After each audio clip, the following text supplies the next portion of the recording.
least I hope if I planned it right, I'm posting this on a Friday. If not, you know how I lose track of days.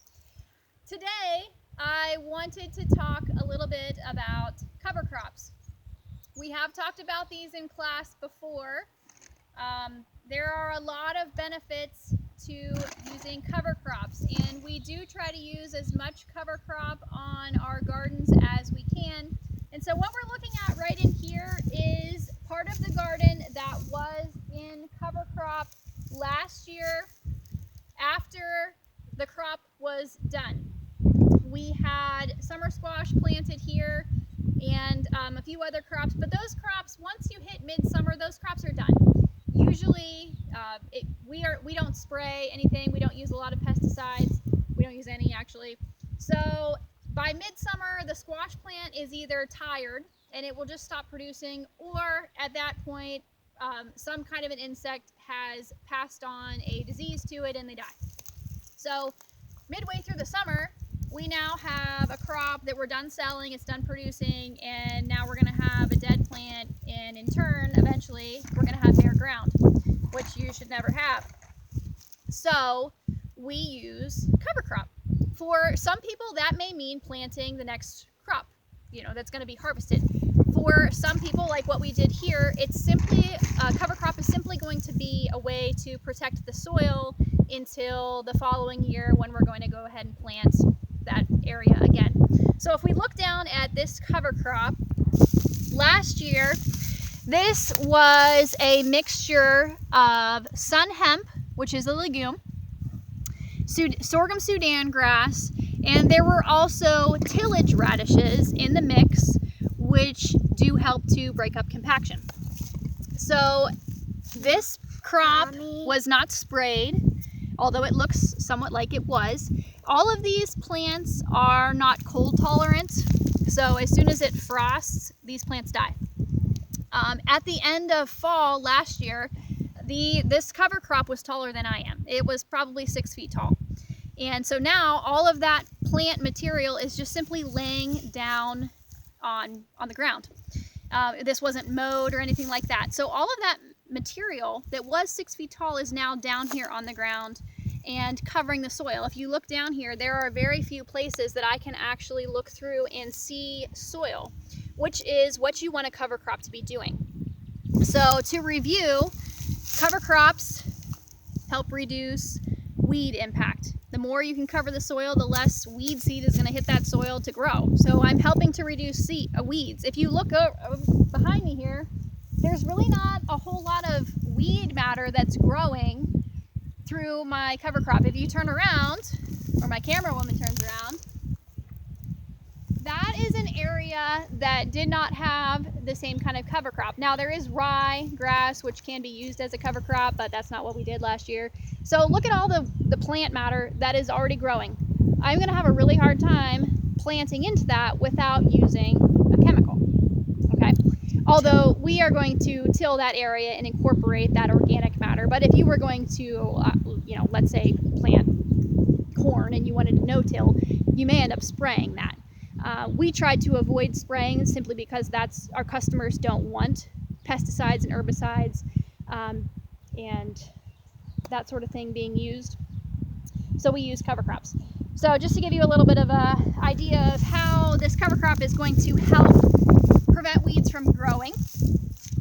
It's also helping prevent erosion. In winters like what we had, we didn't really get snow. We got a lot of rain. If you have bare ground and it is raining, I promise you, like we talked about in class, your soil is moving, even if it's, a little bit at a time. You have got to have something there with root matter in the ground to hold your soil in place. You don't want it washing off. What's on top is the best stuff. That's your topsoil. That's where all the organic matter is. Keep it where you want it. So this organic matter on top is preventing rain from splashing that soil and then washing it away. And I also have all these roots in the ground that are holding that soil in place. Even if that plant is dead, it doesn't have to be growing. It still had roots holding onto soil. So that's another purpose of our cover crop. If I were to dig down here, this soil is nice and moist. Moisture retention is another good aspect of a cover crop. On some years, like, this year, it's been rainy. We really haven't had a problem with the soil drying out, but that's not the case every year. We've had dry springs where we didn't get a lot of rain. So if you had a bare soil all winter, and then you've got spring and there's no rain, you've got a really powdery, dry soil. But if you've got a cover crop over it, then that helps to retain the moisture, and then you've got nice, moist soil to plant into. One other thing this cover crop is going to do is just encourage bacteria and other organism function. It's going to encourage growth of mycorrhiza fungi because it's keeping the soil nice and cool. It's been cold here anyway, but if we had a really warm spring, or you were using a cover crop in the summer, that stuff, the function of those soil organisms decreases when it's really, really hot. So if you can keep your soil cooler, the functioning of those organisms is going to increase, and that's what you need to keep your soil healthy. So this area of the garden, we are not going to till.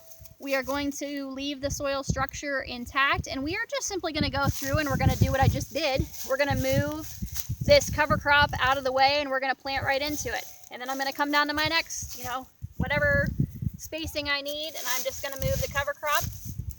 Boom, I've got a place to plant my crop. Do the same thing. It's almost like having something that's pre-mulched. Okay, and my hope is that my crop is just going to start growing and it's not going to have to compete with any weeds. All right, so that's just a little bit of information on this cover crop that we used here. Again, this cover crop, it dies when it's cold. There are other cover crops like ryegrass, for example, that you can let cereal rye that you can let grow, and as soon as it starts to produce its seed, when that seed is soft, before it hardens, you would just simply break that plant in half. You could use a machine if you had a large field of cereal ryegrass, but when broken in half, the grass just dies. Okay, it doesn't have to be sprayed. And then again, you've got all this dead plant matter that's covering your soil. So my question for you today is going to be a little trickier than some of your other questions. But if you are going to use a cover crop, you first need a source of seed. So I've given you a couple different examples. You've got sorghum Sudan grass, you have sun hemp, you have cereal ryegrass. There are lots of other cover crops that you can use. But what I want you to find for me today is one place where you can buy your cover crop seed. Where can you get your cover crop seed if you're going to cover crop? Right now. What? Until it, after we're done up here, then till it. No, this doesn't get tilled. Thank you, Roy. All right, so find me a place where you could buy cover crop seed. But Send why me are we your not answers. doing that now? Because we're not doing it now.